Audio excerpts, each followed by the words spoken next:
क्या आप जानते हैं हमारी बॉडी सीरियस डिजीजेस के आने से पहले ही एक एडवांस वार्निंग सिस्टम की तरह सिग्नल्स देना शुरू कर देती है। लेकिन सच बताएं, हम में से ज्यादातर लोग इन्हें सिर्फ थकान या स्ट्रेस समझकर इग्नोर कर देते हैं, है ना? आज के इस एक्सप्लेनर में हम 10 ऐसे साइंटिफिकली इंपॉर्टेंट वार्निंग साइंस को डिकोड करेंगे जो किसी सीरियस हेल्थ प्रॉब्लम का अर्ली इंडिकेशन हो सकते हैं। ये सिर्फ आम दर्द या थकान नहीं है, ये ऐसे क्लिनिकल रेड फ्लैग्स हैं जिन्हें सही वक्त पर डिटेक्ट करना लिटरली लाइफ सेविंग हो सकता है। तो चलिए शुरू करते हैं सेक्शन 1 से, energy and systemic red flags. Sign 1, unexplained weight loss. अगर आप बिना किसी डाइट या कोशिश के अपना 5% से ज्यादा बॉडी वेट लूज कर रहे हैं तो प्लीज इस पर ध्यान दें। होता क्या है, जब गैस्ट्रोइंटेस्टाइनल इश्यूज जैसे कोलियाक डिजीज या हाइपोथायरॉयडिज्म के कारण बॉडी का मेटाबॉलिज्म अबनॉर्मली फास्ट हो जाता है ना, तो आपकी बॉडी एनर्जी के लिए अपने ही टिश्यूज और मसल्स को ब्रेक डाउन करने लगती है। यहाँ आप इस डेटा में देख सकते हैं कि कैसे क्रॉनिक जीआई इन्फ्लेमेशन से लेकर अनडिटेक्टेड ट्यूमर्स तक हमारी बॉडी में न्यूट्रिएंट अब्जॉर्प्शन को ब्लॉक कर देते हैं। ये क्लिनिकली एक बहुत बड़ा रेड फ्लैग है और ऐसी सिचुएशंस में अर्ली इन्वेस्टिगेशन जैसे एंडोस्कोपी बिल्कुल क्रूशल हो जाती है। Sign 2, chronic fatigue. अब देखिए, ये नॉर्मल दिन भर के काम वाली थकान नहीं है जो थोड़ा आराम करने से ठीक हो जाए। जैसे माइल्जिक इंसेफ्लोमाइलिटिस में देखा गया है, जब माइटोकॉन्ड्रियल लेवल पर आपका सेलुलर एनर्जी प्रोडक्शन फेल हो जाता है और ब्रेन में न्यूरो इन्फ्लेमेशन बढ़ जाता है, तो आपकी बॉडी एक प्रोटेक्टिव हाइबरनेशन मोड में चली जाती है। आप कितना भी रेस्ट कर लें, ये डीप सेलुलर लेवल की थकान दूर ही नहीं होती। अब आते हैं सेक्शन 2 पर, neurological and head symptoms. Sign 3, muscle twitch या जिसे फैसिकुलेशंस भी कहते हैं। हालांकि हम जानते हैं कि कुछ ट्विचेस बस स्ट्रेस या ज्यादा कॉफी पीने की वजह से होते हैं, लेकिन जब पेरिफेरल नर्व्स हाइपर एक्साइटेबल हो जाती हैं या न्यूरोमस्कुलर जंक्शन पर एसिटाइल कोलिन का लेवल एबनॉर्मल होने लगता है, तो ये एएलएस या प्रोग्रेसिव स्पाइनल एट्रोफी जैसी मोटर न्यूरॉन डिजीजेस का एक अर्ली सिग्नल हो सकता है।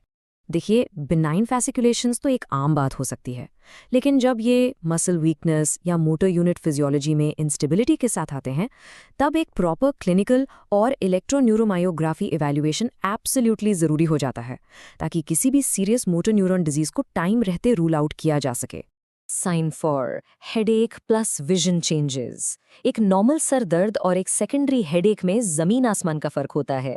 जब अचानक एक सिवियर हेडेक के साथ आपको विजन में चेंजेस फील हो, तो ये पैपिलोवेडीमा का डायरेक्ट संकेत हो सकता है, यानी आपके ब्रेन में इंट्राक्रेनियल प्रेशर बढ़ रहा है। ये किसी नियोप्लाज्म जैसे ब्रेन ट्यूमर या वैस्कुलर डिसऑर्डर्स का एक मेजर वार्निंग साइन है। आगे बढ़ते हैं सेक्शन 3 की तरफ, heart and lung warnings.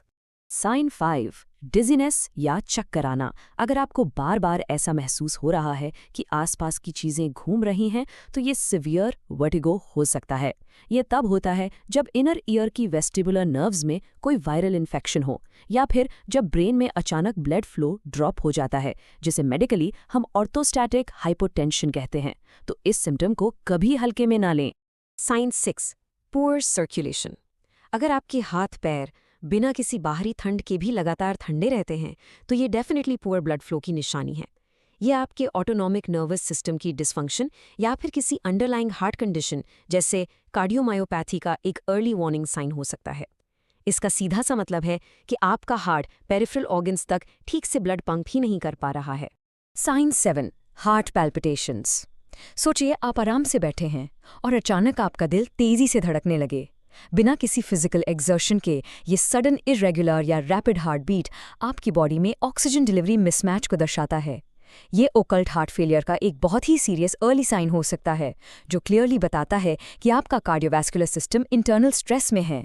Sign 8, breathlessness या लगातार सांस फूलना।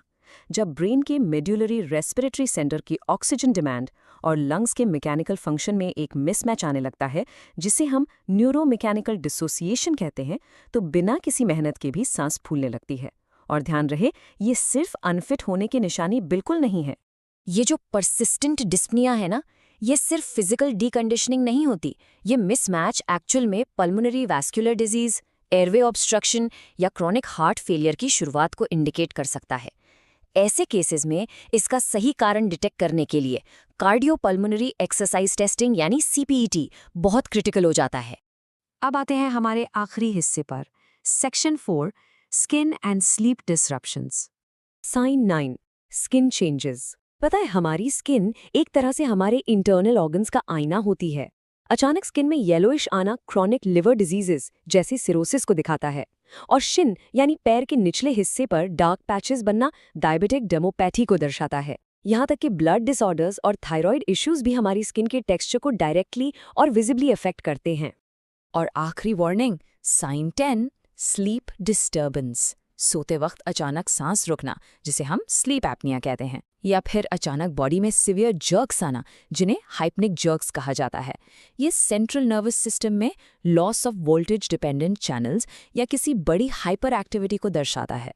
अगर ये लगातार हो रहा है तो समझ लीजिए कि आपका ब्रेन और बॉडी नेचुरली हील नहीं कर पा रहे हैं। तो है पूरी चर्चा के बाद देखते हैं कंक्लूजन एंड नेक्स्ट स्टेप्स। ये सभी 10 साइंस इस बात का परफेक्ट प्रूफ है कि हमारी बॉडी साइंटिफिकली कितनी एडवांस्ड और कम्युनिकेटिव है। हमारे सेल्स और ऑर्गन्स लगातार हमसे बात कर रहे होते हैं। अगर आपको इनमें से कोई भी सिम्टम लगातार और फ्रीक्वेंटली फील हो रहा है तो प्लीज़ इसे बिल्कुल इग्नोर ना करें। एक प्रॉपर मेडिकल इवैल्यूएशन और early diagnosis he in complex chronic illnesses से बचने का सबसे इफेक्टिव तरीका है। सही वक्त पर डॉक्टर से कंसल्ट करना लिटरली आपकी लाइफ बचा सकता है। मुझे उम्मीद है कि ये इन-डेप्थ मेडिकल एनालिसिस आपके लिए इन्फॉर्मेटिव रहा होगा। अगर आपको ये एक्सप्लेनेशन हेल्पफुल लगी हो तो इसे अपने दोस्तों और फैमिली के साथ शेयर ज़रूर करें।